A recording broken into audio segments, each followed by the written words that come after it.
While I was in Texas, I was lucky enough to get out of a Hero 3, a GoPro Hero 3 in Best Buy. The 3 comes in 3 different versions, the white, silver and black. This one's the silver, the intermediate one. They all have different specs, they all film different resolutions. The silver, the advantage over the white was it did 1080p in the wide angle view. So even the white one still did 1080p, it just didn't do it in the wide angle.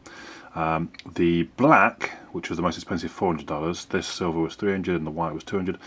The black films in 4K. Impressive as it sounds and great it looks on a spec sheet. I can't imagine I'll have anything to watch 4K on for a couple of years still.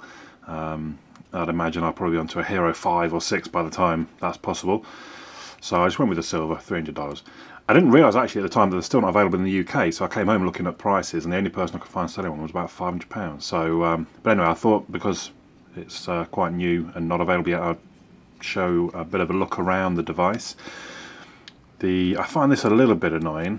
The way you need like 2 fingers to get in.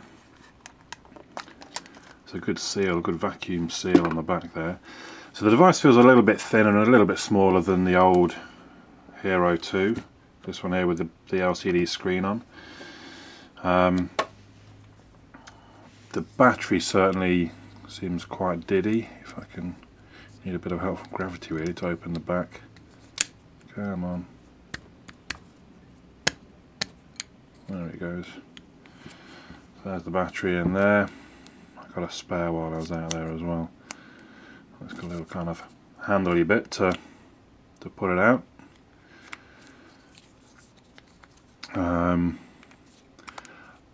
And all the controls and the SD card, I don't really like. This kind of comes off. I'm sure I'm going to lose that at some point. But anyway, so in there we have the mini USB, HDMI connector, and I know some people will be annoyed because they can't use their SD cards from the old ones, but now micro SD. To me that's fine, I suppose. It is a bit annoying because I've got lots of SD cards and gradually there's going to be less and less things I can use them on, but at the same time the more we convert everything over to micro SD, it's got to be a good thing, I suppose. A Wi-Fi button is something new on the side. You do get the extra button there on the case for it. So why does it have Wi-Fi, you ask? Because it can connect to your phone. Now in theory the LCD screen, like I have on the back of the 2 there, will still connect onto the Hero 3. I haven't actually tried because with the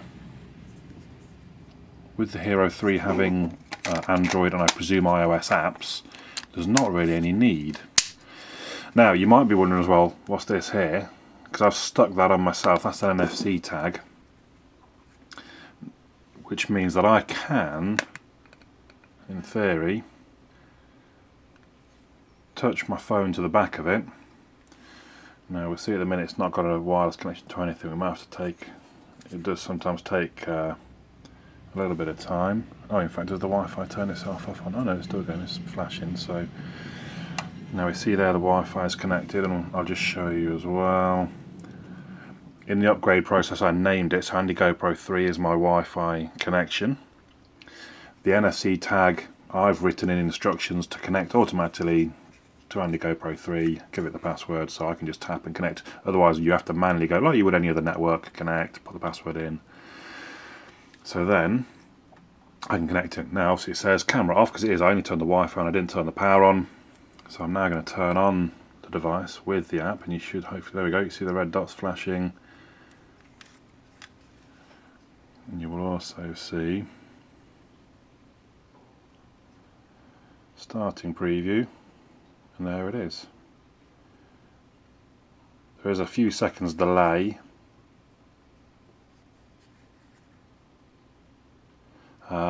but that's why I've not bothered connecting up the backpack onto the device, because you don't need to. You attach the device to your bike or whatever, and you can check if it's lined up properly by using the app. When I'm ready to record, I simply hit the red camera and it starts recording. Now it looks like so in this case the preview is going to carry on. If you have ProTune on, I don't believe the preview does. So we can now see I've got one file on the micro SD card. It tells me the Wi-Fi is on and connected. It shows me the battery symbol, giving me a rough idea of the battery power. Now this is the bit I like the most, or I find the most handy, is that you can change obviously the modes and things, and you can change settings using the app. So anyone that's had a GoPro and has had to scroll through and select and scroll through and select, it's very annoying changing settings, excuse me. But now you can change it within the app. So if I want to change the resolution to 960 48 frames per second, done.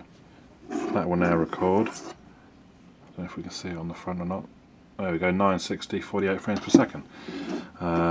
If I want to go down to 720p, 60 frames a second.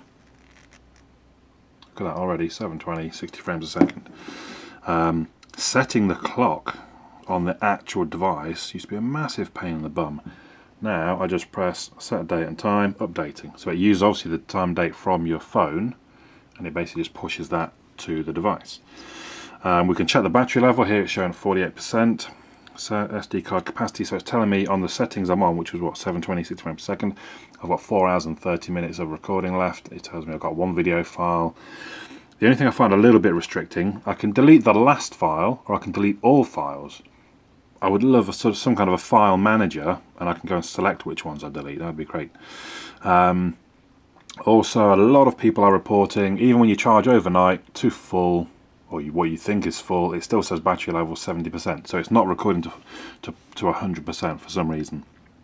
But yeah, I mean, you can pretty much change every setting that you want in there. You can turn ProTune on and off, and that's, you know, I love that, how simple it's made it. You can't transfer files from the device using the Wi-Fi, from the GoPro using the Wi-Fi, which I find a little frustrating as well. I thought that'd be quite handy if you could literally just turn your computer on, connect the device to the network, home network, or something like that. You know, just anything, even just direct from there to my phone would have been good. But as it stands, you still have to either plug the device in or take the SD card out to get the files. I think that's pretty much all there is to see about it, really. The app that I used to set up the Wi-Fi tag, if you wanted, NFC Task Launcher, and the actual GoPro app is free on the market, and there it is. But you do need to set up the Wi-Fi connection first to then be able to connect and control. There you go. So I'm going to now play a few of the sample video clips just so you can see the quality. Strangely, and it might just have been the conditions of the day, the ProTune didn't seem to make that much of an advantage. You know, I prefer the footage shot without ProTune. And also, one of the things I had been looking for, which they finally implemented, see if I can find it on here, and it should be somewhere. Oh, maybe it's not, maybe it's only in, but basically you can get it to automatically replace old footage, and it's quite odd that it's not, that I can't see it's not in the settings on the phone. That is a bit weird. But basically you can have it so that it automatically starts recording over old footage, which I always thought was a bit odd that you couldn't do that. But it only works when ProTune's off, if my understanding of how it all works is correct. And yeah, that's a bit odd, it's not in the settings here. Or maybe I'm not understanding how that works. Anyway, so there we go, I'll show you some footage. Is it in there somewhere? What's that on there? No, that's not it. Locate camera, you can make it flash and beep and things, so you can find it. Yeah, so I'll show you some footage. Strangely, the ProTune doesn't, I didn't think, looks quite as good as the regular footage, but that might be because when I had ProTune on, it was in directly into bright sunlight, so maybe that's, you know, obviously not easy to film into bright sunlight like that. So there you go. Any questions, let me know in the comments below and I'll do my best to answer. Thank you.